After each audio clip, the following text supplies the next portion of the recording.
വേദപുസ്തകത്തിനകത്ത് അനുഗ്രഹിക്കപ്പെട്ട 21 ലേഖനങ്ങൾ പുതിയ നിയമത്തിലുണ്ട്. There are 21 books, New Testament epistles. 27 പുസ്തകങ്ങൾ ഉള്ളതിൽ 21 ലേഖനങ്ങളാണ്.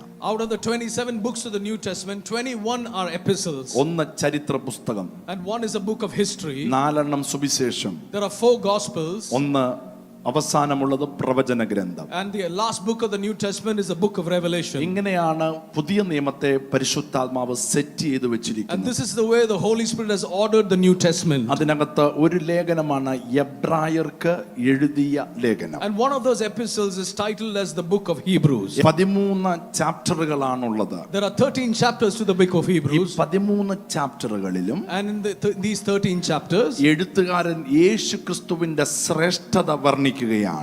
and the author is talking about the significance of the Lord Jesus. ഒന്നാമത് പറയുന്നവൻ ദൂതന്മാരെക്കാൾ ശ്രേഷ്ഠൻ. The first thing he says that he is exalted even above the angels. അവൻ മോശയെക്കാൾ ശ്രേഷ്ഠൻ. And then he says he is even more exalted than Moses. യോശുവയേക്കാൾ ശ്രേഷ്ഠൻ. He is even more prominent than Joshua. മൽക്കീസദേക്കിനേക്കാൾ ശ്രേഷ്ഠൻ. He is more prominent than even Melchizedek. പഴയ നിയമ ആരാധനയേക്കാൾ അവൻ ശ്രേഷ്ഠൻ. All the Old Testament worship, even he is above that. യാഗങ്ങളേക്കാൾ യേശു ശ്രേഷ്ഠൻ. He is more than the offerings offered in the Old Testament. പഴയ നിയമത്തിലെ സകല പുരോഹിതന്മാരെക്കാളും അവൻ ശ്രേഷ്ഠൻ. He is more prominent than all the high priests of the Old Testament. അതുകൊണ്ട് തന്നെ യേശുവിനെ വിളിക്കുന്നവൻ ശ്രേഷ്ഠ മഹാപുരോഹിതൻ. And that's why they call Jesus Christ the most holy high priest. അവൻ പഴയ നിയമത്തിലെ പിതാക്കന്മാരായ അബ്രഹാമിനേക്കാൾ, ഇസഹാക്കിനേക്കാൾ, യാക്കോബിനേക്കാൾ, യോസഫിനേക്കാൾ ശ്രേഷ്ഠൻ. He is more exalted than Father Abraham and